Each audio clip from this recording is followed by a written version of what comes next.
ከኮሜዲያን ፍልፍሉ ጋር በተያያዘ አንድ አዲስ መረጃ ተሰምቷል። ይህንን ቪዲዮ ለመላው ኢትዮጵያውያንና ኤርትራውያን አድናቂዎቹ ይደርስ ዘንድ ሼር፣ ኮፒ ሊንክ፣ ሪፖስት እና ዲዩት እንድታደርጉ ጠይቃችኋል። ከላይ በምስሉ ላይ የምትመለከቱት ወንድማችን በረከት በቀለ ደግሞ ኮሜዲያን ፍልፍሉ በሚባለው ስም ብዙዎቻችሁ ታውቁታላችሁ።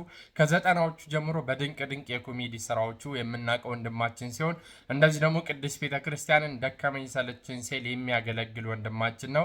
እንደዚህ ደግሞ ባለትዳርና የሁለት ልጆች አባት ነው። ከሰሞኑ እንደሰማችሁት ይህ ወንድማችን ድንገተኛ በሆነ መልኩ በስትሮክ በሽታ ተጠቅቶ በአግዘን የሕክምና ማዕከል ውስጥ ክትትል እያደረገ እንደሚገኝ ብዙዎቻችሁ ታውቃላችሁ።